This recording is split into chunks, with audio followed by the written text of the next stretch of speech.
Assalamualaikum warahmatullahi wabarakatuh. Teman-teman sekalian, ini akan saya sampaikan salah satu contoh riset saya yang bertema tentang persoalan sosial humaniora, persoalan isu-isu kebudayaan yang nanti bisa menjadi salah satu referensi teman-teman sekalian dalam rangka mengoptimalisasi proposal yang dibuat oleh teman-teman sekalian yang dalam waktu 2 minggu ini, seharusnya minggu kemarin sebenarnya. Minggu kemarin harusnya kita sudah matangkan dan kemudian kita presentasi bersama-sama. Nah, judul dari salah satu riset saya adalah terkait dengan modal sosial demokrasi, kajian tentang fungsi folklore dalam masyarakat adat Tengger. Mungkin ini pernah saya sampaikan, tapi saya akan mengulang kembali supaya teman-teman juga punya gambaran sebenarnya bagaimana sih membuat proposal penelitian yang yang minimal bisa dibiayai oleh apa namanya oleh pemberi dana. Latar belakang dari mengapa memilih tema ini ada beberapa persoalan.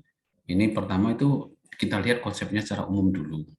Dan karena judulnya kan modal sosial demokrasi, berarti terkait dengan isu-isu demokrasi yang saat itu berkembang mungkin sekitar tahun 97-an, 98-an, 2000 dan sebagainya. Yang saat itu mengemuka berbagai fenomena konflik di dalam masyarakat awal reformasi di berbagai daerah. Dan seperti konflik antara masyarakat di Ambon, kemudian di Sampit antara Madura dengan masyarakat Dayak misalnya di Jakarta, munculnya gerakan-gerakan populisme kanan dan sebagainya. Itu menjadi latar belakang yang sifatnya umum mengapa tema penelitian ini menjadi menarik. Nah, konflik tersebut di atas itu menunjukkan bahwa saat ini perbedaan suku, agama, dan ras itu punya potensi yang merusak. Padahal seharusnya perbedaan Indonesia adalah negara yang sejak awal merupakan negara dengan pluralitas atau multikultural sebagai salah satu yang menyusun bangunan kebinekaan Indonesia. Yang sesuatu yang seharusnya menyatukan kok tiba-tiba malah punya potensi merusak. Nah, ini kan sebagai sebuah negara multikultural, konflik antar suku bangsa, konflik di dalam masyarakat menunjukkan ada sesuatu yang sifatnya kontraproduktif, ada kesenjangan itu. Ada kesenjangan yang seharusnya menjadi faktor pengikat, malah menjadi faktor yang memisahkan satu sama lain. Nah, itu kan namanya masalah. Kan? Masalah itu kan muncul karena ada kesenjangan antara realitas dengan harapan, antara dasolen, apa yang seharusnya dengan apa yang sebenarnya sedang terjadi, antara kenyataan dengan impian. Nah, itu yang disebut dengan masalah. Masalah, karena itu masalah, maka ini kan riset itu kan menjawab masalah. Ada apa sesungguhnya yang terjadi dalam masyarakat kita? Dan masyarakat yang seharusnya mengedepankan perbedaan sebagai sesuatu yang menyatukan, malah muncul konflik di mana-mana. Nah, padahal apa? Padahal masyarakat sesungguhnya punya local wisdom, punya kearifan lokal dalam mengelola konflik ini. Mengapa saya mengatakan demikian? Karena basic need, bukan basic need, basis dari realitas faktual Indonesia kan memang negara yang plural dan majemuk sejak dulu sampai sekarang. Artinya sejak dulu sampai sekarang hampir tidak pernah ditemukan realitas konflik antar masyarakat. Nah, tiba-tiba kok muncul fenomena konflik itu. Nah, ketika muncul fenomena konflik ini kan berarti ada sebuah masalah serius sebenarnya yang terjadi dalam masyarakat. Atau jangan-jangan nilai kearifan lokal yang ada dalam masyarakat sudah tidak berfungsi. Masyarakat sudah bergeser dari nilai tradisionalitas menuju sebuah tatanan nilai baru yang berbeda. Nah, karena ketergerusan nilai kearifan lokal inilah maka muncullah kemudian fenomena konflik. Padahal dulu kita selalu meyakini bahwa fenomena masyarakat itu punya semacam rumah kebudayaan yang dipakai dalam rangka untuk mengelola perbedaan supaya tidak jadi konflik. Nah, saya yakin setiap masyarakat punya local wisdom itu. Nah, salah satu masyarakat yang kemudian saya jadikan contoh di dalam penelitian saya adalah masyarakat adat Tengger. Nah, di dalam latar belakang masalah disebutkan mengapa harus Tengger, kok bukan suku Samin, bukan masyarakat Arek, bukan masyarakat Sunda. Nah, ini kan pilihan ini merupakan pilihan yang harus betul-betul didasarkan sebuah pilihan yang objektif. Mengapa saya memilih Tengger? Alasan itu bukan ditentukan oleh saya, tapi ditentukan oleh kondisi faktual yang ada dalam masyarakat adat Tengger. Mengapa Tengger? Karena Tengger merupakan salah satu bagian dari masyarakat adat Nusantara yang sampai sekarang dianggap terbukti mampu mewarisi tradisi-tradisi, nilai-nilai kearifan lokal sebagai sebuah modal sosial dalam rangka membangun kohesi sosial, membangun ketertiban sosial yang ada dalam masyarakat Tengger. Ketika masyarakat di luar Tengger nyaris muncul berbagai konflik karena perbedaan-perbedaan itu, ternyata di Tengger malah justru mampu bertahan sampai sekarang. Ini kan berarti ini adalah sesuatu yang menarik, ya kan? Tengger menjadi sebuah realitas faktual yang bisa menjadi salah satu referensi bagaimana sebuah masyarakat itu bisa mengelola berbagai perbedaan, mengelola kearifan lokal sebagai pedoman dalam menata kehidupan itu. Ini kan berarti alasannya menjadi menarik. Pertama, alasannya itu adalah ada persoalannya muncul karena ada kesenjangan antar masyarakat. Yang kedua, karena ada setiap masyarakat sesungguhnya punya local wisdom, punya kearifan lokal dalam memelihara perbedaan itu, karena bertahun-tahun lamanya negara kita adalah negara yang sejak awal memang berbeda, tapi bisa mengelola dengan cara yang bagus. Kemampuan itu kan pasti didukung oleh apa? Oleh sebuah perangkat sistem nilai yang kemudian disebut sebagai local wisdom. Setiap daerah punya local wisdom. Masyarakat yang mampu menjaga local wisdom itu, maka dia dianggap paling stabil di dalam mengelola berbagai perbedaan. Nah, salah satu contohnya adalah masyarakat adat Tengger. Nah, asumsi riset, apakah dalam riset boleh punya asumsi? Boleh. Kalian juga tidak harus menggunakan asumsi ini. Karena setelah latar belakang kan biasanya rumusan masalah. Tapi boleh saja mempunyai asumsi riset bahwa ada 3 hal yang menjadi asumsi dasar riset ini, bahwa lokal genius atau kearifan lokal itu sesungguhnya adalah social capital. Kapital sosial, modal sosial yang dimiliki oleh semua masyarakat, semua suku bangsa dalam merawat dan menjaga situasi-situasi menjadi lebih kondusif, lebih beradab dan sebagainya. Yang kedua, asumsi riset ini adalah ada institusionalisasi sosial dalam sistem nilai budaya, institusionalisasi sosial setiap sistem nilai budaya dalam struktur sosial. Artinya apa? Kearifan lokal yang dimiliki oleh masyarakat adat Tengger itu bukan sekedar sebuah sistem pengetahuan, tapi sesuatu yang sudah terinternalisasi dalam struktur sosial yang dimiliki oleh masyarakat adat Tengger, baik dalam struktur non formal dalam masyarakat adatnya maupun struktur formal dalam tradisi-tradisi yang dibangun pada masyarakat itu. Yang ketiga, asumsi riset ini adalah mengarah pada social order adat Tengger, ketertiban sosial yang selama ini dimiliki oleh orang Tengger, sehingga dari ketertiban sosial itulah membuat mereka mampu selain tidak hanya merawat tradisi, tapi juga mampu mengelola kehidupan menjadi lebih baik. Nah, lalu kemudian apa tujuan umum riset? Ini sebenarnya kalau mengacu pada sistematika yang sesungguhnya, tujuan ini diletakkan sesudah rumusan masalah. Rumusan masalahnya biasanya adalah bagaimana peran dan fungsi adat Tengger, fungsi folklore dalam membangun demokrasi misalnya. Tujuan umumnya apa? Mendeskripsikan secara mendalam fungsi folklore dalam masyarakat adat Tengger. Dan yang kedua, mengungkapkan kemampuan adat Tengger dalam mempertahankan tatanan sosial melalui modal sosial dimiliki. Berarti kan rumusan masalahnya adalah bagaimana masyarakat adat Tengger mampu mempertahankan tatanan sosial menjadi sebuah ketertiban. Berarti kan ini yang harus kita cari di lapangan. Apa yang membuat orang Tengger itu mampu mempertahankan social order mereka, ketertiban sosial mereka. Ketika orang lain ada konflik, mereka enggak.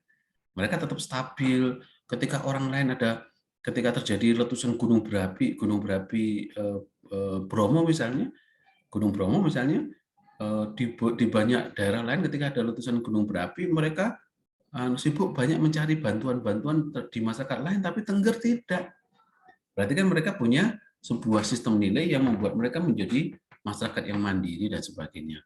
Kemudian yang ketiga adalah menjelaskan dan mendeskripsikan bekerjanya modal sosial dalam membangun social order yang ada di dalam masyarakat.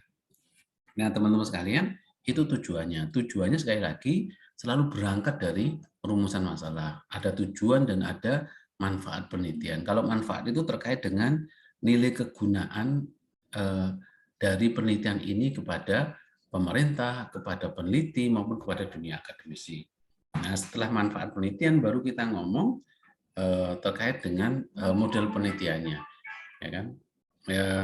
Ini sebenarnya kalau dalam sistematika penulisan PKM, sebelum metode penelitian biasanya ada namanya tinjauan pustaka atau kerangka kepustakaan yang berisi tentang konsep-konsep umum yang dijelaskan yang ada di dalam judul maupun tema. Misalnya kalau judulnya modal sosial demokrasi, kajian atas fungsi folklore dalam masyarakat adat Tengger, maka kerangka kepustakaan yang digunakan, kerangka konseptual yang digunakan adalah mencari tahu apa yang disebut dengan modal sosial capital itu apa, demokrasi itu seperti apa bentuknya, wujudnya, folklore itu apa pengertiannya, bagaimana folklore bisa diidentifikasi. Nah, itu kan konsep-konsep penting yang harus ada di dalam kerangka konseptual. Nah, di samping di dalam tinjauan pustaka itu ada kerangka konseptual, ada riset sebelumnya untuk menunjukkan dan menguak tema-tema ini sudah berapa banyak diteliti oleh orang, yang kemudian apa yang menjadi perbedaan antara penelitian yang kalian sedang lakukan dengan penelitian sebelumnya. Nah, setelah itu baru kemudian landasan teori. Teorinya bisa pakai tergantung pilihan objeknya. Kalau teori ini bisa saya pakai adalah teori semiotik misalnya, memaknai simbol, atau hermeneutik misalnya, atau teori folklore misalnya, bisa dipakai dalam riset ini. Nah, setelah ngomong tentang tinjauan pustaka, kita ngomong tentang penelitian atau metode penelitian. Metode penelitian, karena bagaimanapun yang disebut dengan riset ilmiah tidak hanya karena disusun oleh kerangka teoritik yang kuat, kerangka konseptual yang kuat, maka dia juga harus didukung oleh apa yang disebut dengan metode penelitian. Tidak ada penelitian yang tidak punya metodologi itu loh. Semua penelitian pasti punya metode penelitian. Nah, penelitian di dalam judul yang saya sampaikan itu merupakan penelitian dengan model thick descriptions. Penelitian mendalam, mendeskripsikan secara mendalam, baik melalui perspektif phonemics. Fonemik itu riset berdasarkan objeknya, berdasarkan masyarakat pelaku. Kalau fonetik, etik itu berdasarkan perspektif teoritik. Nah, kemudian bagaimana cara mengumpulkan data? Ya, kami menggunakan partisipan observasi. Kita melakukan observasi, terlibat di dalam semua proses-proses kebudayaan yang ada di Tengger. Untuk apa? Untuk deep interview, untuk interview yang mendalam. Kenapa perlu interview yang mendalam? Karena di sana dipakai dalam rangka mengungkapkan sejarah hidup dari informan kunci atau narasumber kunci. Itu pengumpulan datanya. Sementara yang ketiga dalam metode penelitian ada yang disebut dengan analisa data, teknik analisis data. Ada teknik kajian etnografi untuk memahami aktivitas sosial kebudayaan, ada teknik analisis isi atau content analysis untuk mengkaji muatan nilai kearifan. Berarti ada dua teknik analisis. Yang pertama, kajian etnografis, memahami aktivitas sosial kebudayaan yang ada di Tengger, bagaimana mereka berladang, bagaimana mereka berinteraksi sosial, bagaimana mereka upacara adat istiadat, dan sebagainya. Baru setelah teknik kajian etnografi, ada namanya analisis isi atau content analysis untuk menginterpretasikan muatan nilai kearifan yang dimiliki oleh sosial kapital atau modal sosial yang dimiliki oleh orang Tengger. Nah, ini kerangka konseptualnya. Ini hanya saya balik saja. Kerangka konseptual biasanya lebih dulu sebelum metode penelitian. Kerangka konsep karena judulnya adalah modal sosial demokrasi, maka ada kata kuncinya, ada modal sosial, ada demokrasi, ada kajian atas folklore. Berarti tentang folklore juga menjadi kerangka konsep yang harus dijelaskan. Ini artinya apa? Nanti di hasil penelitian nggak perlu menjelaskan lagi konsepnya. Folklore adalah demokrasi adalah modal, nggak perlu. Kenapa? Karena sudah dijelaskan di kerangka konseptual. Apa itu folklore? Bagaimana folklore itu terbentuk? Ya kan? Folklore adalah kebudayaan suatu kolektif yang tersebar dan diwariskan secara turun-menurun. Objek studi folklore itu keseluruhan identitas yang melekat dalam pemajuan kolektif suatu masyarakat tertentu dan membentuk kesadaran komunal dalam diri mereka. Kan? Itu folklore. Identitas yang melekat dalam kebudayaan kolektif, folklore. Folk itu lore itu rakyat, folk itu rakyat, lore itu apa ya? Folk ini artinya kebudayaan rakyat. Nah, ada beberapa ciri folklore. Nanti kalau karena tujuannya adalah kajian atas fungsi folklore, berarti kita harus melihat folklore itu sebuah konsepsi. Ya kan? Di dalam folklore itu ada berbagai bentuk ciri. Yang pertama, penyebaran dan pewarisannya dilakukan secara lisan, seperti nyanyian rakyat, lagu-lagu tradisional, ungkapan-ungkapan tradisional itu kan penyebaran dan pewarisannya dilakukan secara lisan. Kemudian ciri folklore kedua adalah bersifat tradisional. Artinya merupakan bagian dari ciri yang melekat pada masyarakat tradisi. Folklore tidak pernah berwajah tunggal, ada banyak versi, ya kan? Cerita tentang Nyi Roro Kidul, Prabu Gajah Mada, Angling Darmo, itu tidak bersifat tunggal karena bisa jadi di setiap daerah punya konsepsi tentang versi dari cerita masing-masing. Anonim, anonim itu artinya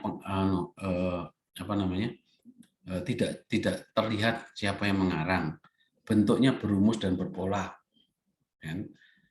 Kalau teman-teman lihat tulisan puisi pada masa-masa klasik itu kan bentuknya berpola A B kayak model gitu, mempunyai fungsi di dalam kolektivitas masyarakat. Kayak cerita Malem Kundang itu kan juga jenis cerita rakyat yang tidak perlu dicari rasionalisasi, tetapi folklore itu berfungsi untuk pedoman kehidupan secara kolektif, bersifat paralogis, milik bersama atau kolektif, dan bersifat polos dan lugu. Itu artinya jenis folklore.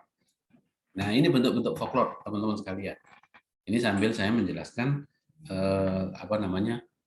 beberapa bentuk folklore yang ada di sekitar kita. Ada ungkapan tradisional, ya, ada pertanyaan tradisional, ada sajak dan puisi rakyat, ada cerita prosa rakyat, ada nyanyian rakyat. Lir ilir tanduri wasumi. Nah, ini nyanyian rakyat.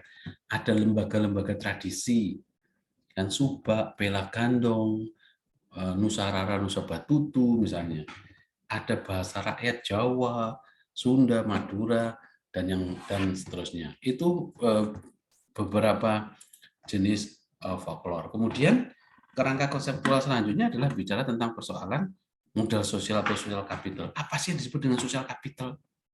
Nah, ini saya mengutip beberapa pikirannya para tokoh, ada Putnam misalnya, tentang modal sosial merupakan perilaku kooperatif yang terorganisir secara horizontal, meski sering kali tidak formal, yang bisa mendorong pada adanya keteraturan dan peningkatan kesejahteraan ekonomi masyarakat. Itu folklore. Ya. Folklore itu punya 3 level, itu modal sosial. Ada 3 level modal sosial. Ada yang disebut dengan nilai, kultur, persepsi.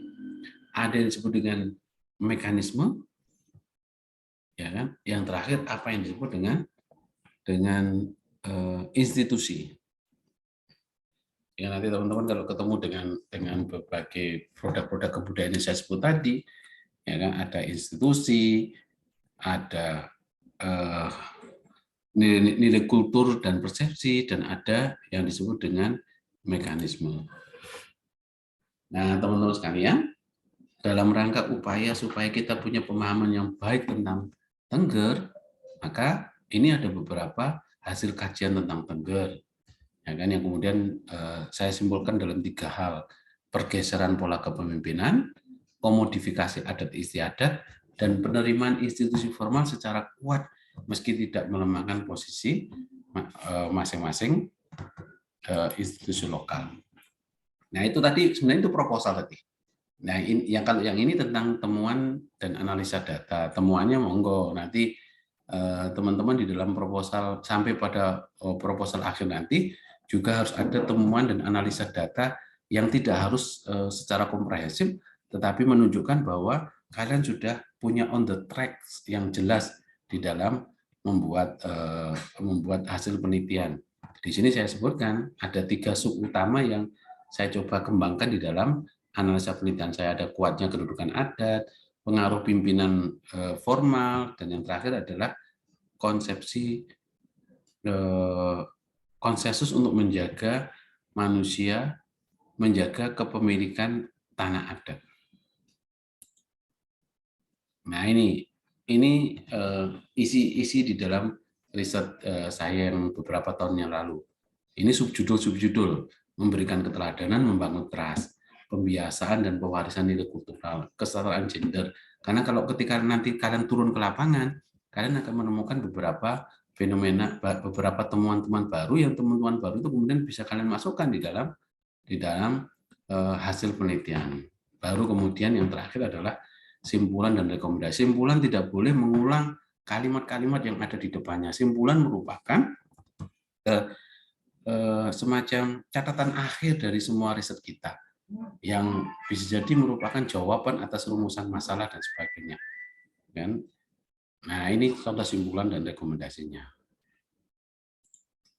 Begitu teman-teman sekalian, matur suwun atas perhatiannya. Terima kasih. Assalamualaikum warahmatullahi wabarakatuh.